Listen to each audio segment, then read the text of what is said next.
So Liz, tell me about your Garmin. Well, do you want to know about my old Garmin from back in 2010 or like my Garmin now? Was it a clockwork Garmin?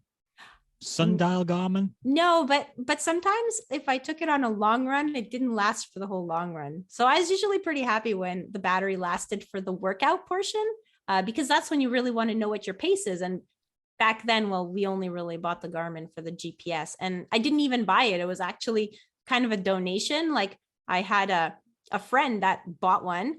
He was a triathlete, and triathletes, they tend to like gear more than runners, although I have to say that I really like gear. And he ended up just giving me this Garmin because he was just frustrated with it. He never used it. But the batteries on the Garmin watches were not really great. So you couldn't really wear them as watches like you do now, or at least like I do now. You'd have the Garmin really just for the run. But some of my long runs, it died at the end. So I think the thing about Garmin's is, in the past, they just used to be like all the tools, great for measuring how far you went, approximately, and how long it took you. Yep. And that was kind of it. Yeah. But now you get all sorts of, you're a whiz at Garmin. I always give, when I have something to do with my Garmin and I go, oh, training, it looks complicated. How do I program this? I always ask you because you know the stuff. So love Garmin. How does it work now? Now you can have all kinds of things on your Garmin. It's not just about the pace. You can have your pace in kilometers per hour, in minutes per kilometer, minutes per mile. You can have all kinds of other data too. Like, so if I'm running Daniel's running formula and following that, can I get my VO2 max off the Garmin? So your Garmin is going to tell you your VO2 max. But you didn't sound very convincing there. But it's not going to correspond to your VDOT value if you're anything like me. Okay, I'm already confused now. Yeah, I'm not that confused actually because I've read Jack Daniel's running formula. So, but we're going to have to explain that to the boys and girls. Yep, sounds like a plan.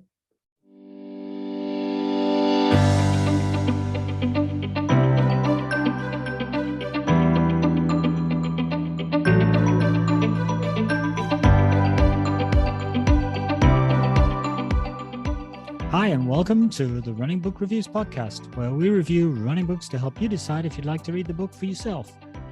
We also hope that listening to us chat about running can help keep you motivated about your own running and maybe inspire you to advance your running or try something new.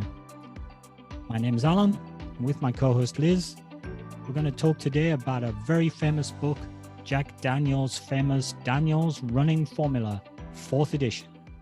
So Daniel's Running Formula is a training guide based on principles that coach and exercise physiology PhD Jack Daniels has been using to train his athletes for decades. Basically, this book is a classic. The book is divided into 2 parts. Part 1, understanding the formula for training, and Part 2 is applying the formula to competitive events.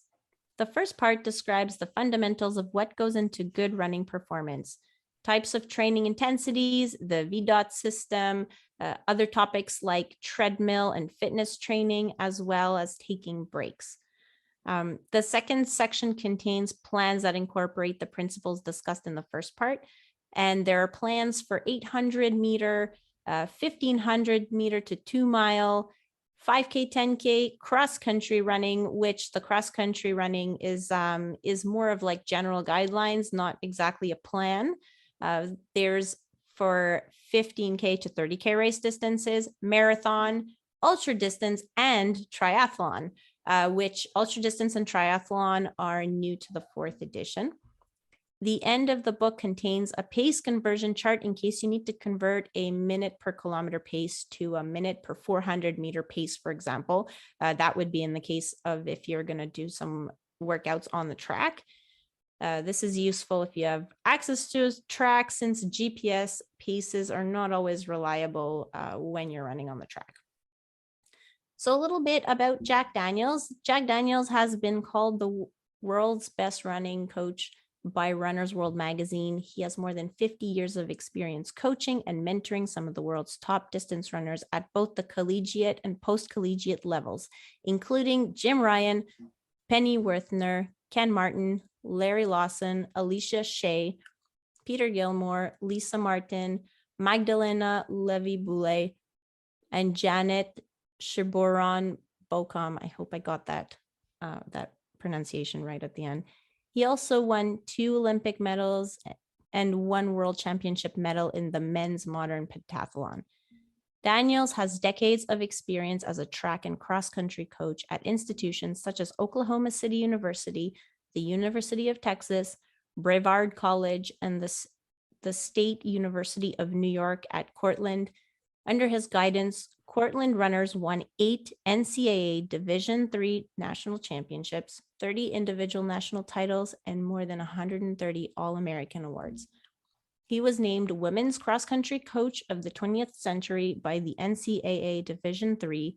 Since 1997, Daniels has been the National Running Coach Advisor for the Leukemia Lymphoma Society Team and Training Program, which involves coaching thousands of marathon runners each year. He has also enjoyed coaching members of the Nike Farm Team and the Chasquis, a group of Peruvian marathoners. And I probably said that completely wrong. Taking a huge breath because that was a big Hold on, I'm not done. bit of bio and intro. Oh, sorry. 2 more points. Go. Daniels has logged years of graduate study and research on distance running in both the United States and Sweden. He holds a doctoral degree in exercise physiology from the University of Wisconsin at Madison. He also studied exercise science at the Royal Gymnastics Central Institute in Stockholm under renowned sports scientists Per-Olaf Astrand. In recent years, Daniels has been an associate professor in the Human Movement Program at the A.T. Still University in Mesa, Arizona, in addition to coaching Olympic runners. You almost took the whole podcast up, giving us the bio of Jack Daniels' past, I guess, because he's been around for a lot of years and got all that years of experience and input. So there's plenty to talk about there. He does, and that's why his book is on the 4th edition. It's basically one of the classics that most runners should read. I know it took us a little while to read, but glad we finally did. So where's Jack, and what have you done with him? So we did try and get Jack Daniels on the podcast, but he couldn't make it. He did, though, offer to respond to some of our questions. So we ended up sending him about 7 questions, which he did answer in writing. So maybe we can just we'll drop those answers in as we go. Exactly. So the first question I asked was, how did you first decide to write this book, and how did it make it to the 4th edition? And the answer was kind of surprising. Yeah, if I remember rightly, he said, I was having a lot of success coaching at a college here in New York, and it prompted runners and coaches from many places to contact me relative to different questions they had about training. It got to where he was basically inundated with so many questions that he wasn't doing anything else. So he decided to get all these people off his back from hassling him. He would basically write a book to answer all the questions about training so he could free up his own time. Mm-hmm. And then after that, his publishers started hassling him to do new editions. So Human Kinetics then moved in and said, "Oh, we need another edition. We need another edition." So I don't think he ever set out to be an author. He was really just set out to be a researcher, a physiologist, and a running coach. Yeah. But he was so successful, he had to write a book to keep everybody off his case, basically. I guess it's a perfect example of, how they say necessity is the mother of invention. I mean, not that he invented books, but, he ended up writing this book because he wanted more free time to do some coaching. I guess it's true. So do you want to move on to the other questions, or do you want to? Yeah, let's go ahead.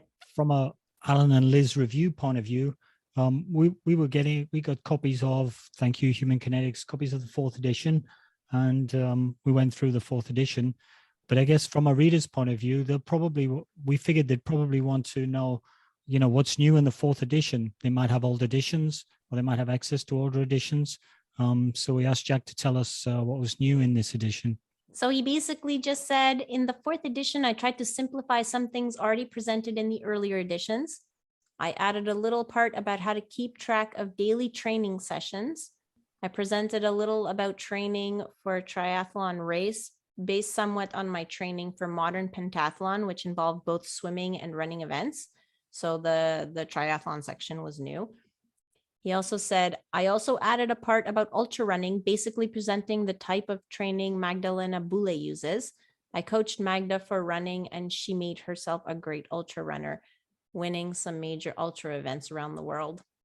So I guess that's how the ultra running chapter got in the book, because I actually have one of our teammate, Joe. He had lent me a while back his Daniel's running formula because I knew I had to read this at some point, and it's the 3rd edition. So I compared the chapters, and that was new, as well as I didn't see in the 3rd edition that there was a chapter about treadmill running, and there was a chapter about treadmill running in the 4th edition. I guess we'll get to that in terms of when we start talking about the content. You and I are going to discuss that a little bit. But before we get to that, I noticed on the 4th edition that the front on the 4th edition is a very dynamic picture of Sarah Hall. Mm-hmm. I thought, I wonder why Sarah Hall is on the front.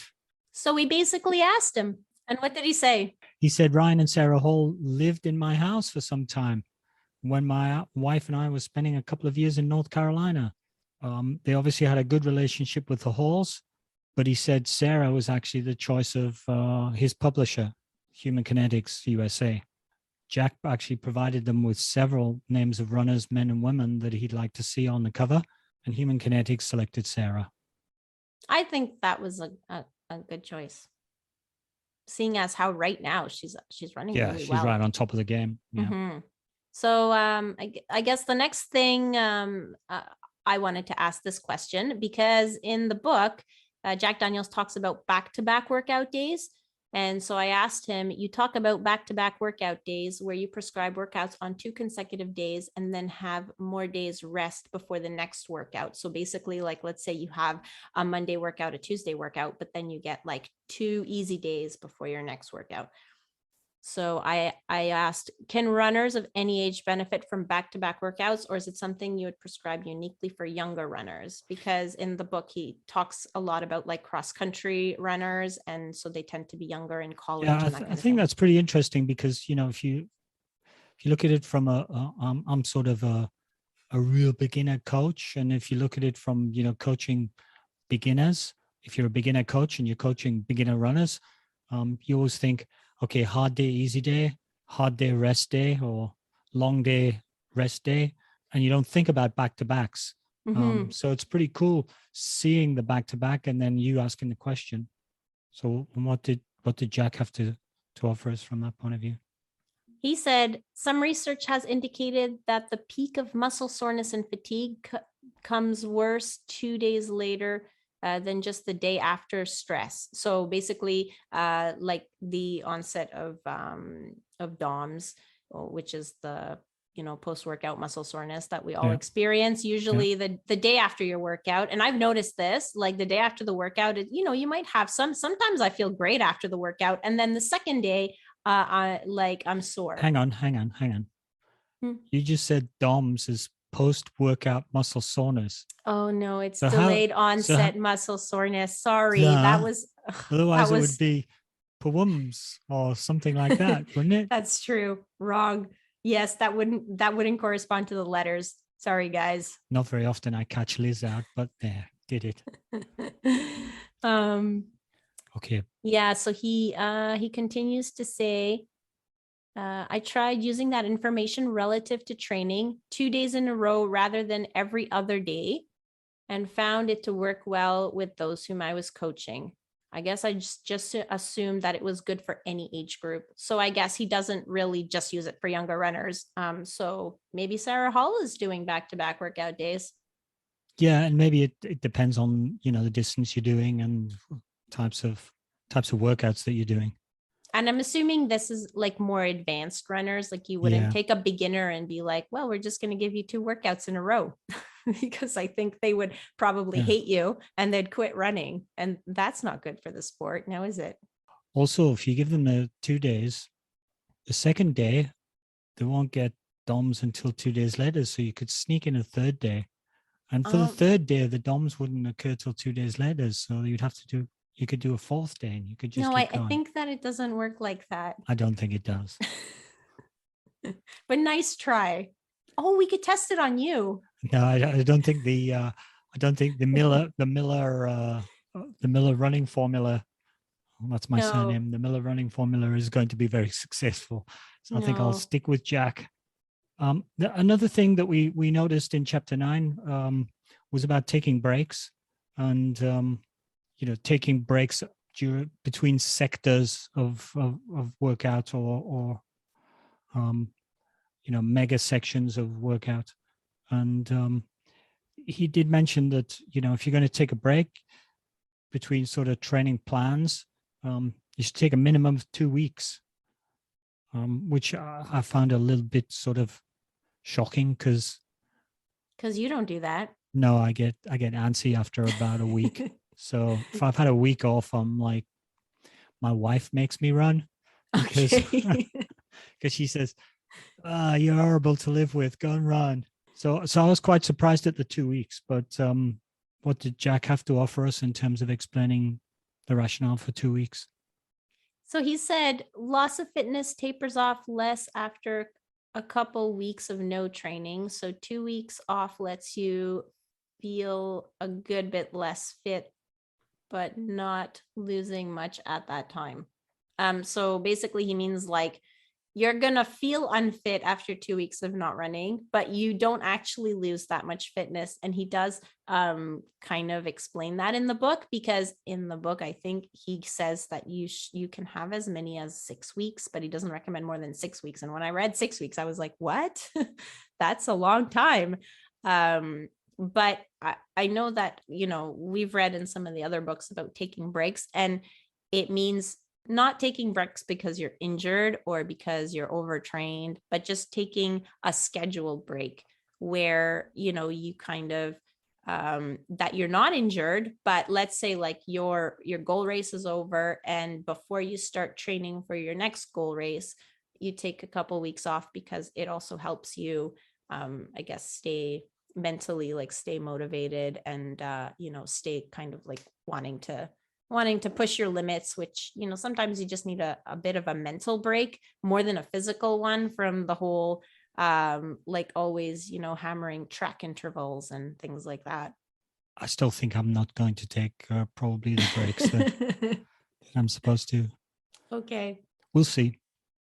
I'll have to get a note from my wife if I'm going to take. But you can forget more than 2 weeks, I think. But even a 2 week break is going to be tough for me, I think. I was pretty interested in talking to Jack about sort of heat training versus altitude training, because everybody talks about altitude training and the benefits of altitude at certain altitudes. I think 5,000 to 7,000 feet is the sort of optimal target that people use for training and acclimatizing at reduced oxygen availability and conditioning your blood to that. But we always say, when we train in summer, you and I always say, Liz, or you always say to me, oh, heat is the poor man's altitude. Training in the heat is tough, and well, I think it acclimatizes you. I read it in an article, I think on Outside Magazine's website. I read, like heat training is poor man's altitude. So I wanted to see what Jack Daniels thinks about that, because he does talk about altitude training and all the benefits of altitude training. And we know the benefits of altitude training, but let's face it, Montreal is not at altitude. Even if you go to the top of Mount Royal, it's only 200 meters, I think, from sea level. Yeah, we've got no altitude basically near us. No. But we do have heat in summer. We do. So you work with what you got. I think one of the things Jack makes clear in his book is if you got too much stress on you, like too high an altitude or too hot a temperature, in fact, it's going to slow you down. And so you're going to run slower. So your muscles are not going to get the conditioning. Maybe your circulatory system is going to get a conditioning. And so there's a sort of balance point.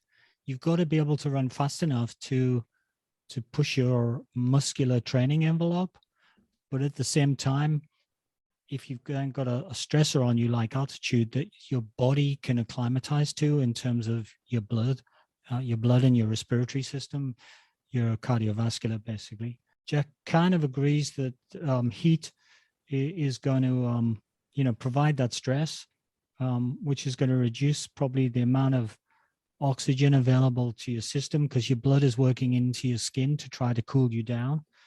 So you're getting less delivery to your muscles. But he also says that he actually says that he prefers altitude very much more than heat because it's miserable in the heat. Yeah, I guess you might agree with that. I kind of like the heat, but I have to say, like, it's not really good for performance. But I do like hot weather in Montreal in the summer. Yeah, it's interesting that you do like the heat and you do perform better because as it gets hotter, you get better and better, and I get worse and worse. No, I think I get worse, but by less of an amount than other people. I think that's because obviously I can't run my fastest 5K time when it's, plus 30. I mean, historically, I have never done that, but at the same time, sometimes I will place better in a race when it's hot, I guess, probably just because relative to the field. Yeah, I can deal with it better. So yeah, you're definitely a preferable hot weather runner. I don't know how you do that. I go much better in cooler environments, and I tend to overheat in hot weather. I always find that I'm a bit better than you in the cold because you have to wear like 15 layers of jumpers and things in order to keep so warm. miserable. So it's hard for you to run fast with all that clothing on.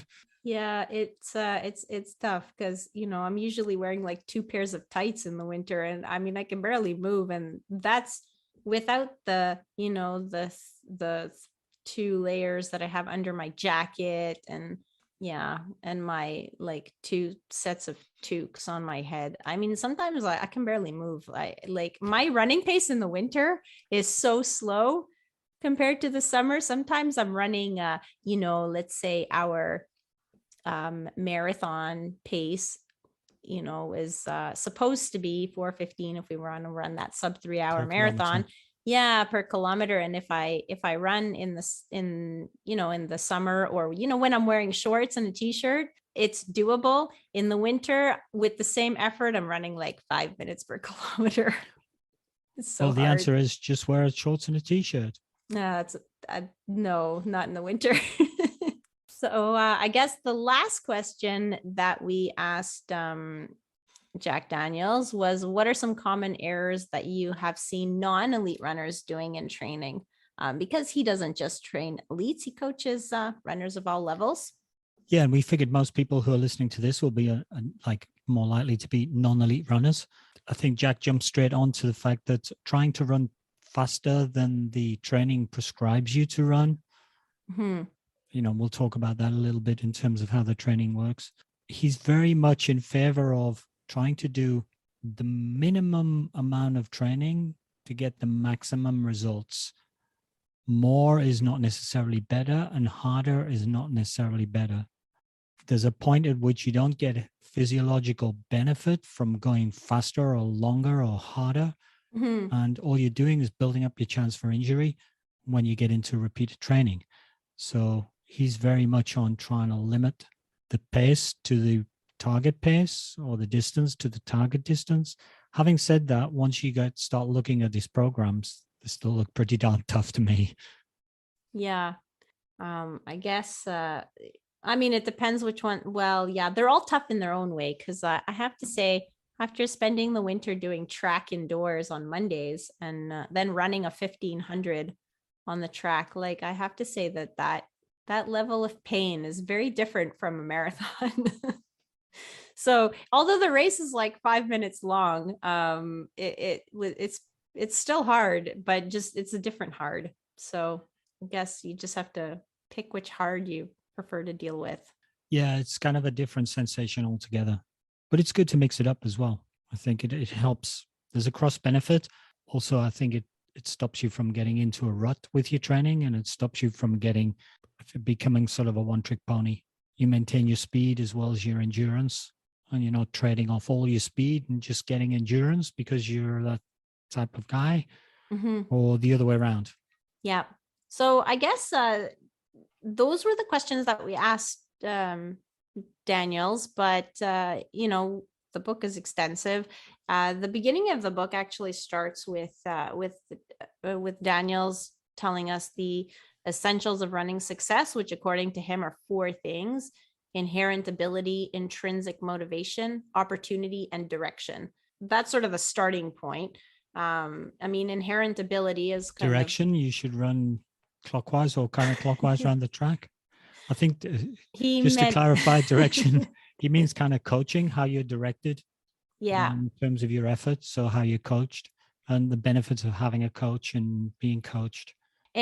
Opportunity is a little bit in the same direction. It's like everything else, except in running, opportunity is probably all around us, whereas in some other sports, opportunity might not be available because of financial status. Like let's say playing hockey is really expensive, and if your parents can't afford it, like you might not play hockey, whereas running is pretty accessible, unless like the school you go to, which when I was in let's say our grade school didn't really do any running, but in high school we had a teacher that was willing to take us to like a couple of races for cross country season. So that's an example of sort of like opportunity. So I had that opportunity, but if it wasn't for that one teacher, I wouldn't have had that opportunity.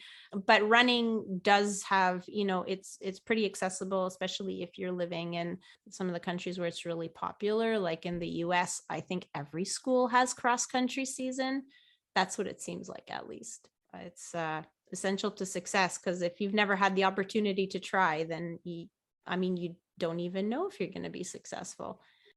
Yeah, I guess some very simple things that he puts into his training tips is basically you need to recognize that your body reacts to stress, and what you're looking to do is apply the correct type and amount of stress to your body in a specific manner. The specificity of how you do that is important.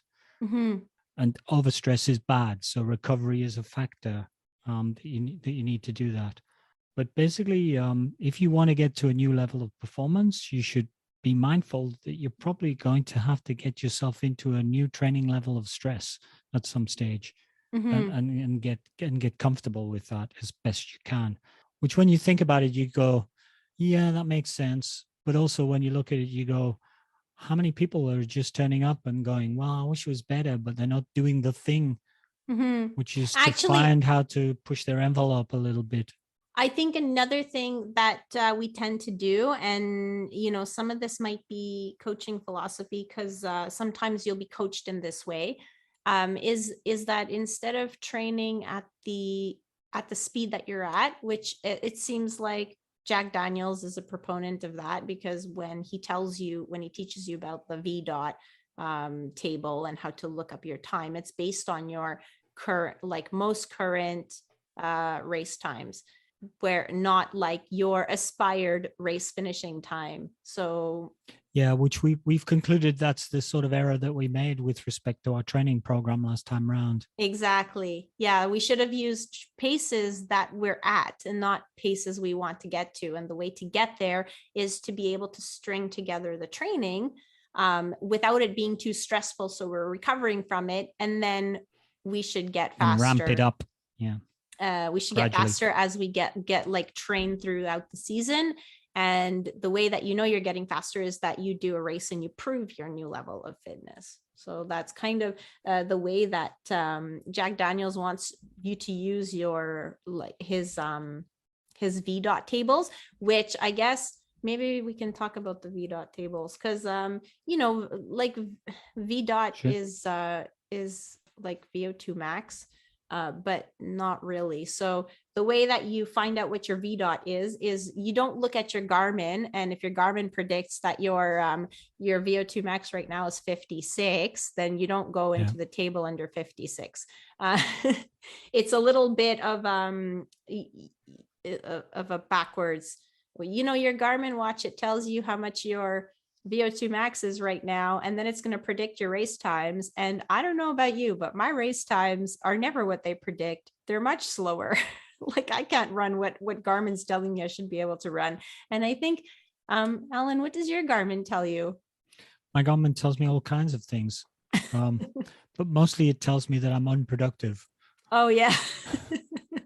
Yeah, that's not Yeah. a lot of fun. You sweat like crazy and do a tough training session, and you check your Garmin and it says unproductive. I know. It's really motivating. I wish Garmin, if there's anybody from Garmin listening, could you need to put a motivational mode on Mhm. your Garmin that, I don't know, chips a few seconds off your actual measured times and says, way to go. So that when you're feeling that you need some encouragement, you switch to motivational mode and you go, oh, that was a great session. Look at my numbers. Mhm. Fantastic. Yeah. I think the thing is with VO2 max, everybody kind of has heard this VO2 max, and the basic idea of VO2 max is that it's a feature of your lung volume, your ability to move, volume of air, But also be able to oxygen use it. through your system, not Mhm. necessarily whether you can translate that perfectly into racing performance.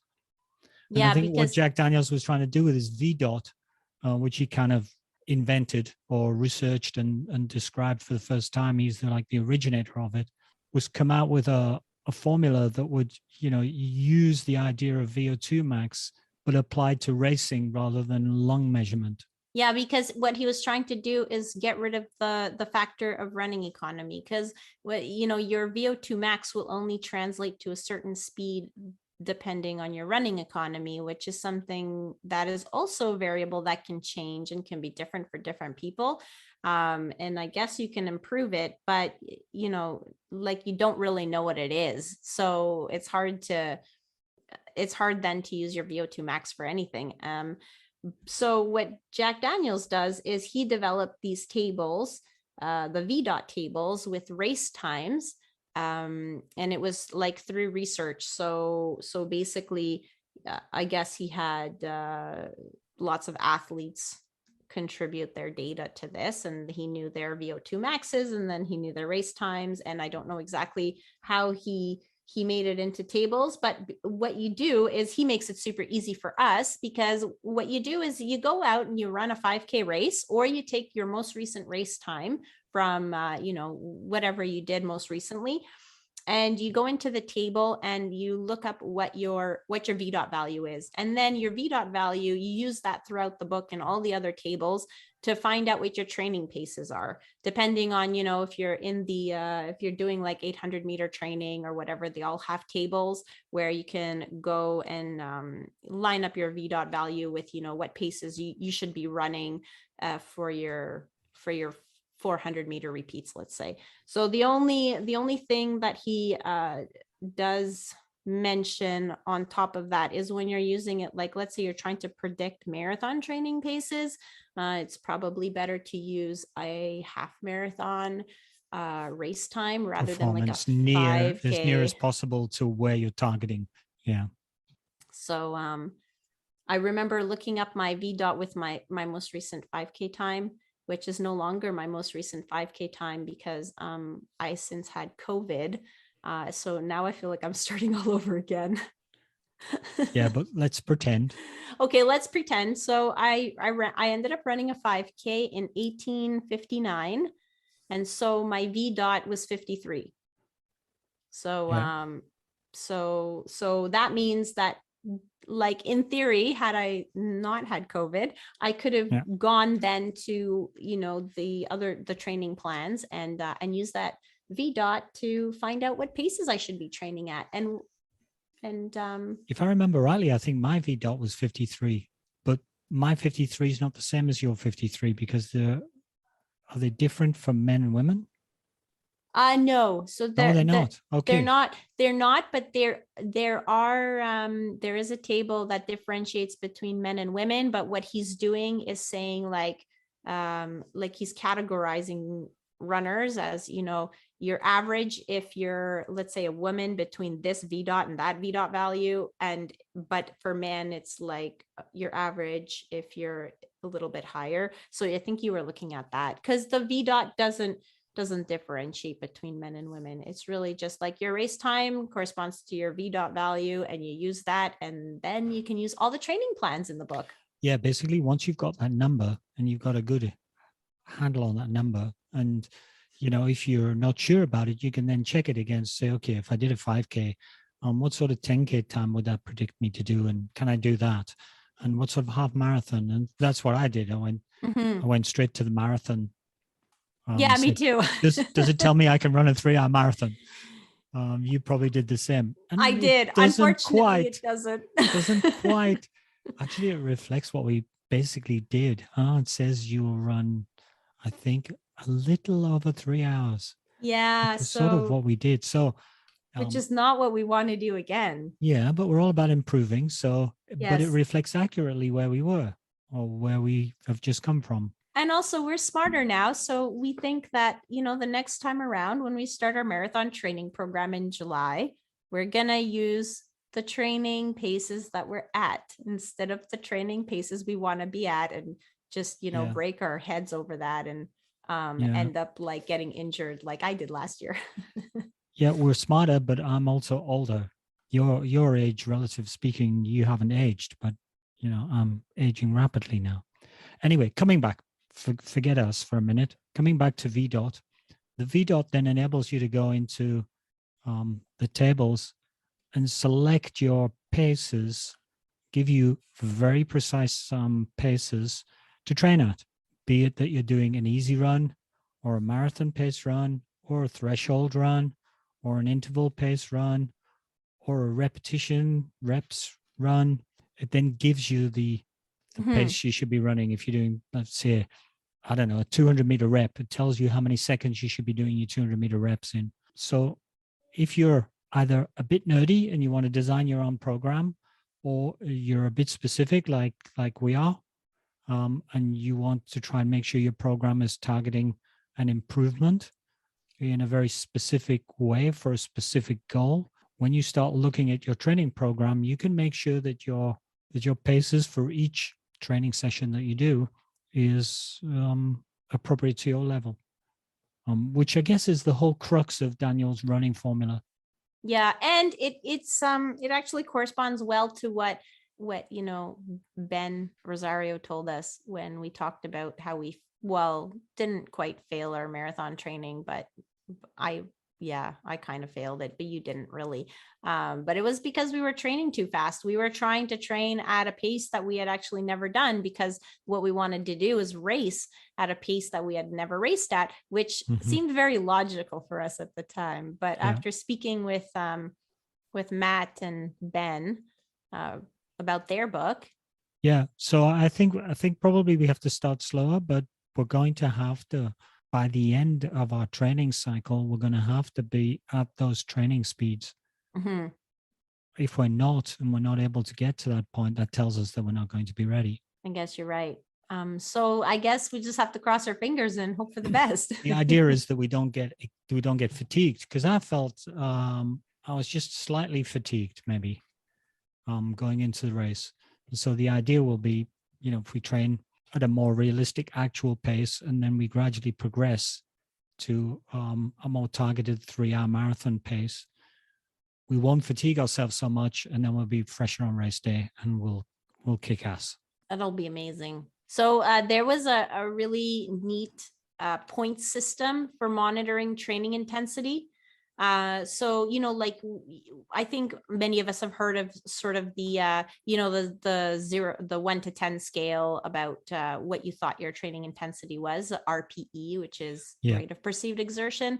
So I remember using that with my previous coach. We used to write it into our spreadsheet. So, you get you do your workout and you put in like your usual data, like what speeds did you do your intervals in and all that. But then he had always an RPE box. And I always found that box so hard to evaluate, because, it's very subjective, but it's meant to be that way. If you felt like the training was hard, even though maybe it wasn't supposed to be hard, well, I mean, that's how you felt. So that's what you should write. But in Daniel's way to monitor training intensity, he actually puts some extra guidelines. It's actually like a whole point system that you multiply by the number of minutes per week that you're running. So you kind of get like a global number for the week. And basically, like each minute at a certain intensity is going to value, like, let's say, more points based on like what intensity you're running at. And so I guess the goal of that is sort of to see, to evaluate like how many points per week you're getting of training. And it'll be more specific because it doesn't just consider mileage or just minutes, because we all know that you can run 60 minutes easy, or you can run a 60-minute long like workout, and like you don't feel the same after both of them. Like, yeah. So instead of just saying, well, I ran 60 minutes, no, you give yourself more points for the second one that you just mentioned. And then you look at your index and you see your index is higher. Mm-hmm. So, and basically he actually even breaks it down. If you're planning as a coach, if you're planning workouts for your athletes, based on their level, like if they're in high school, it's between so many and so many points. And, if they're sort of like a college runner, they could handle up to so many points. And then if they're sort of like later, like an adult, that's been training for a while, then you can go higher. So that was actually pretty interesting because, even as runners, like it's an interesting way to calculate training load, and it makes a lot of sense, but we probably didn't explain it very well. So you're going to have to read that portion in the book, because there is actually a little table with the values and stuff. So I guess you'd have to reproduce an Excel spreadsheet to sort of use that and calculate your number of points. I think that's probably something that you're going to do and that I'm not going to do. I'll probably just write something in my log that says, oh, it felt hard, or wow, it felt comfortable, even though it was a fast training session, and that would kind of be it. Once you get a spreadsheet set up though, like the calculations do themselves if it's set up well. You're not convinced. Okay, set the spreadsheet up and I'll try and put the numbers in. Okay. Yeah, we need to try to do the things.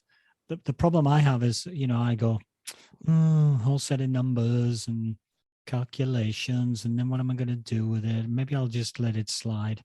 My go by feel is probably enough. And, occasionally we get coaches who tell you that.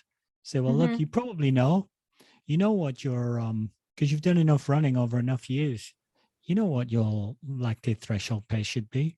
You can feel it in your body.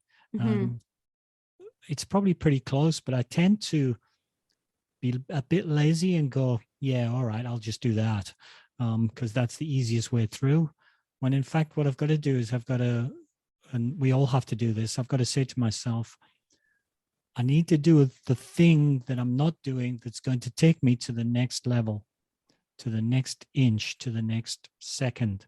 Because if you don't, why would you be surprised that you don't progress? If you always do what you always did, you will always get what you always got.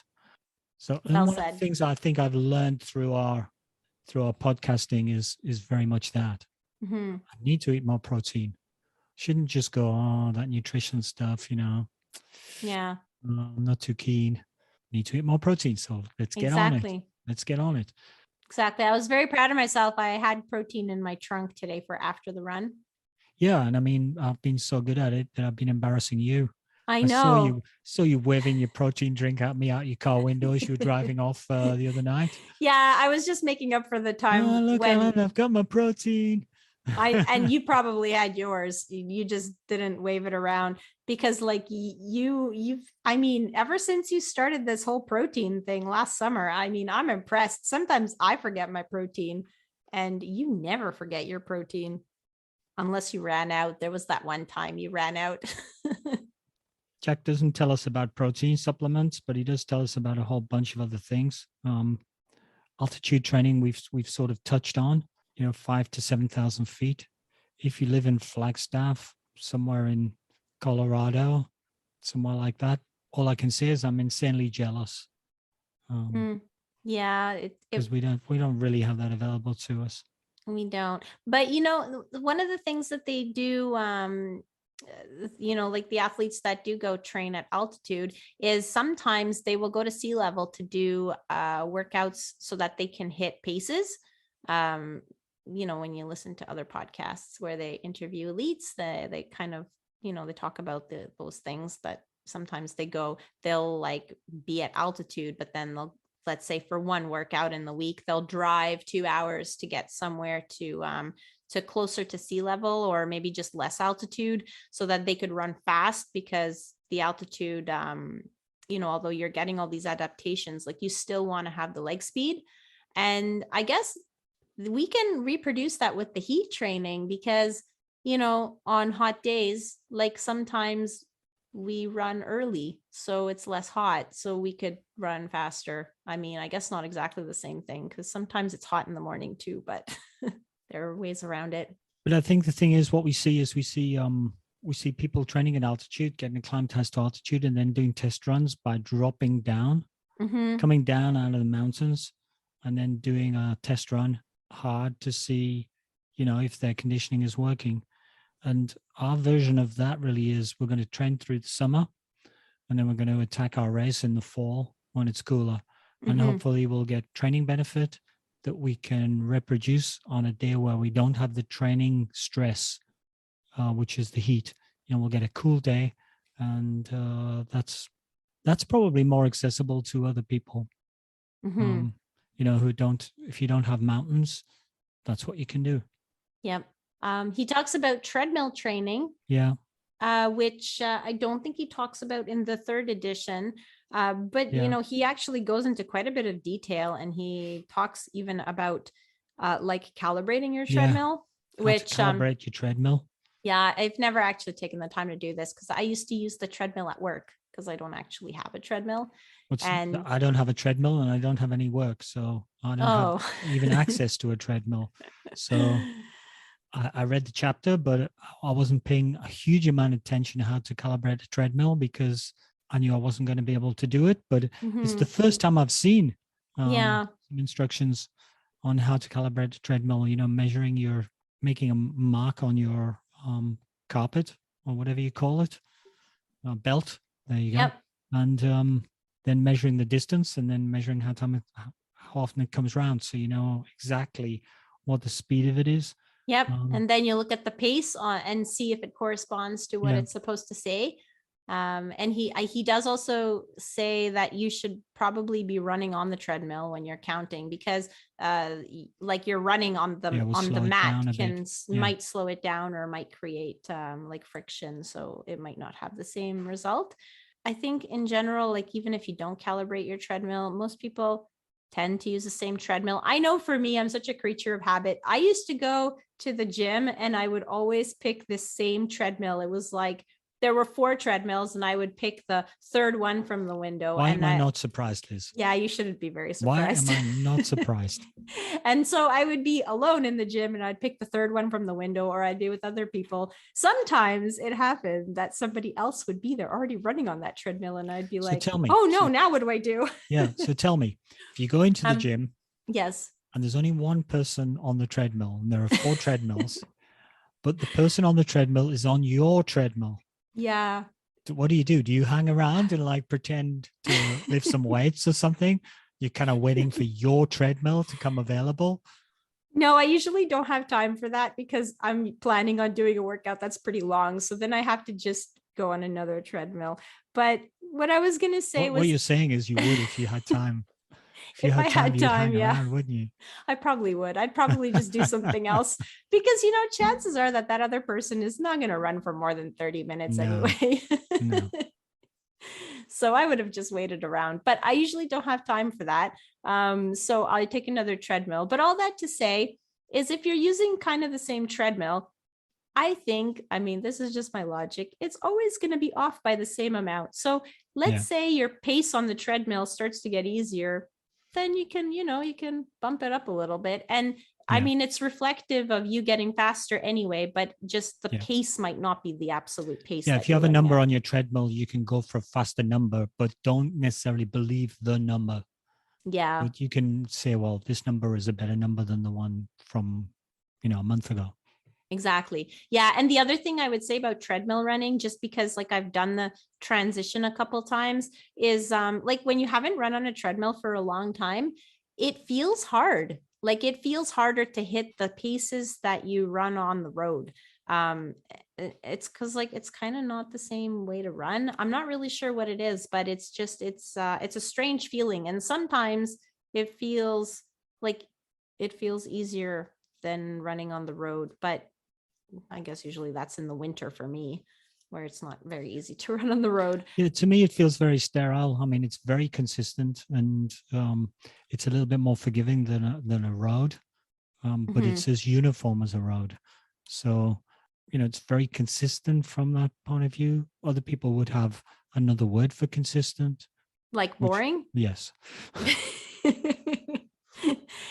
Yeah. So the thing is, I used the treadmill strategically. It was really to do, there was one winter I wanted to do that around the Bay 30K, which is like a pretty popular race in Ontario. It's in March. So it means like you're training in like January, February. And the pacing when there's always snow on the ground is not as great for us here in Montreal. So I had used that year, I had used the treadmill 2 days a week on the Mondays and the Wednesdays, really specifically for the workouts that had paces. And so that's why I was using it. So I really used it for that. And I tried to think of it as an advantage, because when you're on the treadmill, you can have your Gatorade bottle right there handy. You can, have a gel there waiting for you if you're doing like a midweek, like long tempo run, and you can practice fueling on the run. And that's going to be a benefit for your race. So I kind of tried to use it as also like fueling training, and think of it kind of positively. Yeah, my version of that would be, well, actually, when you're feeling on the run during a marathon, you need to be in a marathon condition. So you need to be outside, subject to the variables that outside gives you, and practice fueling like that. But, to each his own. Yeah, I guess. That's okay. I quite enjoyed looking out the window at the blizzard outside and being like, I'm here running in my shorts with my Gatorade right beside. I got to admit, there were some days this winter where I wished we'd had a treadmill. Me too, since I'm not currently going to any office.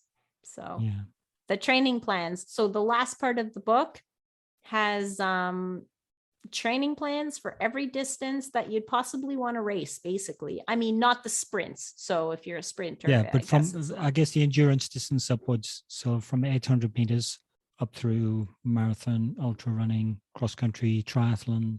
I was particularly interested in marathon because that's where we're sort of targeting. Okay. But you've done some 1500 meter racing. I did. And and what I did was I actually was using the time from my 1500. So I ended up running, my fastest one was 5:05. And so I actually used it to look up my VDOT and then how fast I could run a 5K, because my first outdoor race was a 5K, and it corresponded almost exactly to the race time I ended up doing. So it was good for that. I didn't follow the training plan though, because I was I joined another local group, and your coach was giving you a plan basically. Yeah, so. I went to their Monday track training, so I didn't follow any plans from the book. So I don't really have any experience with that, but I know that we were really thinking to use the advanced marathon plan again, just because I mean we did think that some of the things in that plan I think we benefited from, like just the frequency of medium long runs in that plan, like was something, and the paces of the long runs not being just an easy pace. Those were things we had never done in the past. So we were thinking we were going to use that plan again. But when you were looking at the marathon plan in Daniel's book, what did you think? I guess I haven't looked at it in enough detail to know for sure whether it's, something we could consider, but I think we should. We should look at it in detail. There are plans for different mileages fortunately for us, we don't have to worry about what our target time is going to be, because we know what that is. We don't need to worry about what our current fitness level is, because we'll be able to understand that, I think, quite well. So those things are givens for us, or available to us.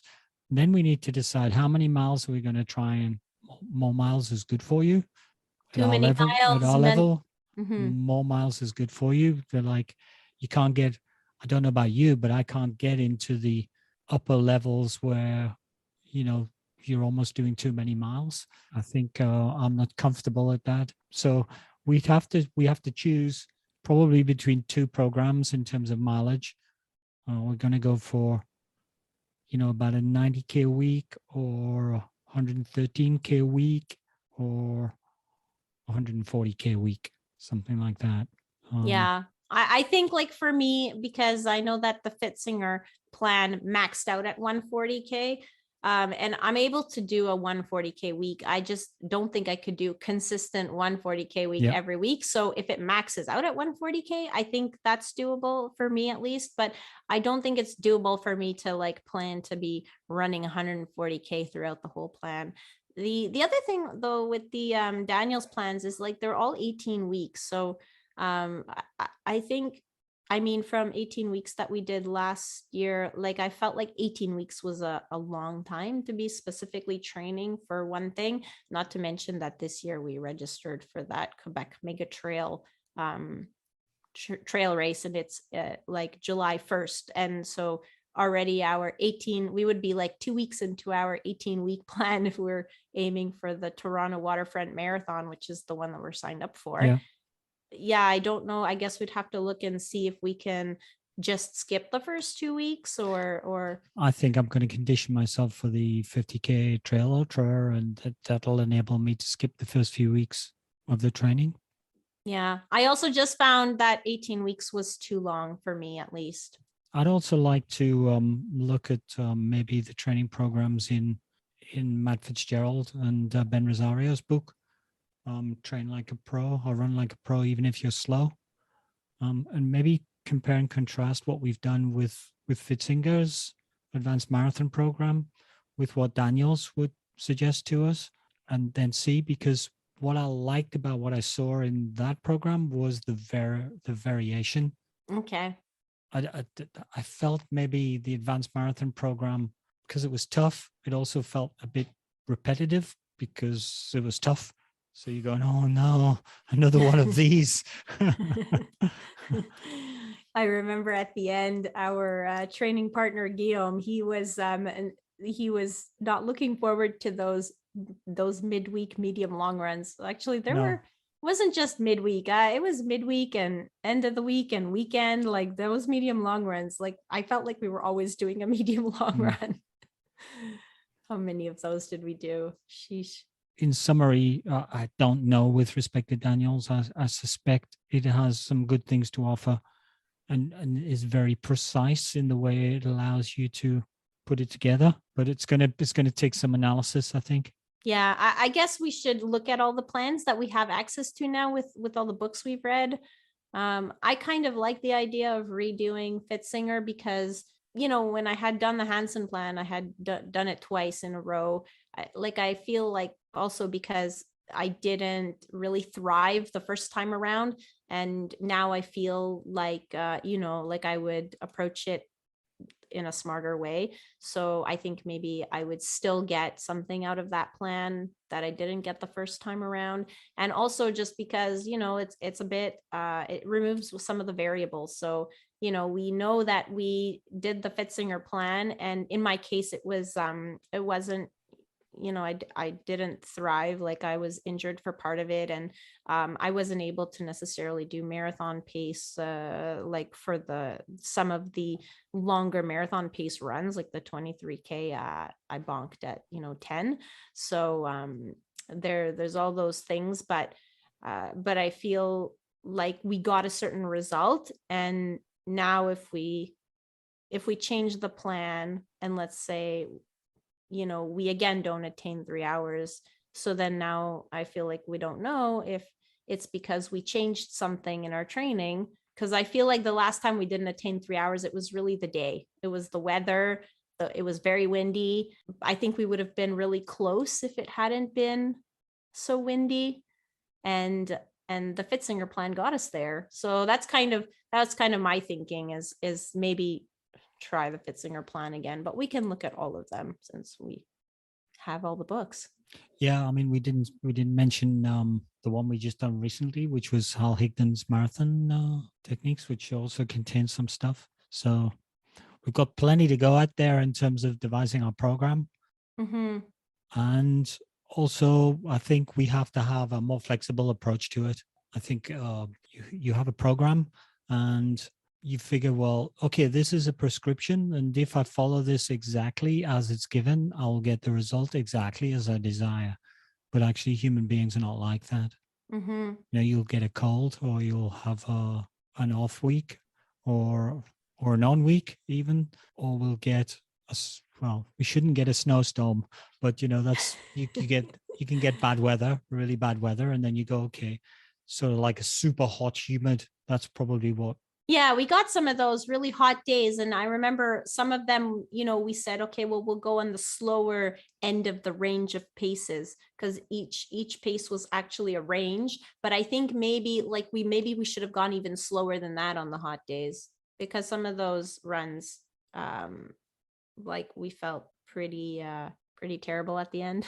So anyway, there are plenty of programs, and there are several, I think, marathon programs in Daniels in terms of offering us some alternates, and we'll need to compare and contrast that to what we've done so far and the other things that we've read.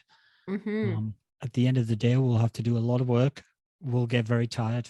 And I think irrespective of which program we do, there are no programs where you can skip that. Can't wait. Me neither. It was fun last year, and it'll be fun again this time around. I feel like I'm going to be coming in with less miles, but better prepared. Yeah, me too. I think that was part of maybe our problem. We were so worried about having the volume before even starting the plan that, and I think that was unnecessary. Yeah, we probably did more miles than we could sustain right to marathon day. Mm-hmm. So maybe do you want to give your opinion on the book overall? Yeah, just a general commentary on the book. Daniel's Running Formula, 4th edition. Well, first of all, if you've ever wondered what pace you need to run for what kind of workout, relax. All your answers are here for every kind of runner, for every kind of run, for every kind of training. Now you can know what pace you should be running. Of course, you still got to go out and run it, but the book can't do the runs for you. It can only tell you what's good and what you should be doing. Jack Daniels tells you that every workout should have a purpose. And it's great advice because it's basically trying to stop you from overtraining. Don't do more than you have to. Follow the prescribed pace for your ability. But also it stops you from what I call mailing it in. So you can't go, just gonna have a nice easy run. It'll all be fine. Yeah, come on. Yeah, there's a program here. You've got to don't do too much, but don't mail it in either. The charts are, once you get your head around VDOT, the charts are super easy to follow. And the table covers all the distances. So, what I've said here in my notes is suddenly whole new worlds of running open up to you. You can look at the table and go, ooh, if I was an 800-meter runner and I wanted to race 800 meters, I should be able to do this. Ooh, I've never done a marathon, but according to my training here, if I was to train, I should be able to do this time for a marathon. Of course, the word should is the operative word because you've still got to do all the training. But because you've now got a VDOT and you've got a table, you can actually look up, okay, so in theory, I should be able to do this. And it's realistic. We know that it works because we've seen it across some of our numbers. And it's been built over years and years and countless numbers of athletes with hard data. So there it is for people. Basically, all the training principles in part one are, I would say, wise and based on a huge scientific basis. And also they're then tested in practice over a long period of time. So not only have you got some science, some information that you can use, but it's proven. It's not like a new, hey, look, there's this new thing. Try this. It's called VDOT. No, if you use it, it kind of tells you exactly where you could be. So from that point of view, it's super interesting. And I heard all about it and thought, oh, it's going to be, a boring thing full of tables, but it's not at all. Yeah, it does have tables, but they're all useful. I've actually seen some plans online, and the plans actually, they make a lot more sense after reading part 1 of the book. And I would say, if you're going to buy the book, even if you're saying I'm buying the book for the plans in the back, I think reading the first section is essential to really understand how to use them. Because although the VDOT number, like we mentioned, might represent your VO2 max, and that's what I initially thought it was, you actually get it from your race time and not your VO2 max test, if you've ever had one, which I never have, but because now Garmin predicts your VO2 max, I figure that what's on the Garmin is my VDOT, but no, that's not where it comes from. And it really makes a lot of sense after you read the first section of the book. So I'd say that you do have to read part 1 before going on to part 2 and doing the programs. There's a lot of important information that anyone that's wondering about treadmill running and how it'll affect your training, other topics. So living in Canada, it was good to know that doing workouts on a treadmill can actually help you get the speed you need for a spring race in case it's impossible to do that outside. So, sometimes we worry like, well, is treadmill running, because it's not the same, will it translate? And actually it'll be helpful, because you'll be able to get the leg speed that you're not able to get outside if you live somewhere where there's winter and snow cover on the ground, and you're wearing too many layers like me. So there are a lot of helpful charts, like the VDOT chart on page 77, which is also a race time equivalency chart. So you can look up, like Alan mentioned, a recent 5K time and then see what you could be able to do for a 10K. You do have to train for the 10K, but it gives you a good starting point. Something to aim for your 10K, if, like, let's say you haven't done one recently, or maybe you've never done one at all. So the training plan section is extensive. Each distance has plans for several different weekly volume levels. The only section that doesn't really have a specific plan, it's more like guidelines, is the cross-country training. And it kind of makes sense. Like, I've been on a cross-country team. I kind of understand. And, I saw how it was related. He mentions sort of, you need to run up hills and things like that. And so it's hard to prescribe paces for that kind of training. So what he does is it's more guidelines, which is really what you need in cross country. So the book is really good in that respect, as he's really adapting. The training plans are not kind of like copy paste and adjust volumes throughout the distances. They're really, specific to the type of event. Most of the events, are kind of similar, like training for 5K, 10K is kind of similar to training for like longer distances on the road, except that you'll have to maybe run more volume. But I mean, training for an 800 is completely different. Training for cross country is completely different. Training for a triathlon is completely different. And he does do a good job with those plans. The book will appeal to anyone who enjoys getting into the details of exercise physiology. So if you really like all the reasons why running certain paces and why VDOT works, you're going to love this book. But you don't need to necessarily be an exercise physiologist to understand. Like, the language is easy to understand. So, you don't have to shy away from that. It's easy to read and everything is explained. I like that the book goes from 800-meter distance all the way past the marathon to the ultradistance. Not many books talk about training for shorter track distances, and this one kind of does it all. Usually like a book will really focus on one distance, which does have its advantages as well, because, like you've seen in some of the other training books, they talk a lot, let's say specifically for the marathon. Well, there's a lot to talk about from, testing your gear and all those kinds of things. This book is really just sort of training. So it does a good job on the, explaining training and paces and why training at those paces and helping you establish your paces. So really good for that. All in all, a book that we're going to keep on our shelf and probably dip into. Definitely. So thank you for listening to another episode of Running Book Reviews. A great big thank you to the publisher Human Kinetics for providing a review copy of the book. We didn't comment on the actual book itself, but it's actually, like all Human Kinetic books, a really nice book to sort of have and hold. The tables, the print, friendly, the images and graphs all nicely laid out. Great stuff there. A big thanks to Jack Daniels for responding to our correspondence. So we're able to put in some of his actual feedback into our podcast, even though we weren't able to have him present with us online. So that was great. If you'd like to leave us feedback about how we can improve the podcast, I want to suggest a book that you'd like us to review in future episodes. Please leave us a comment on social media. We are Running Book Reviews on Facebook and Instagram, and on Twitter we are reviews_running. Please also follow us on social media to find out about new episodes when they are released.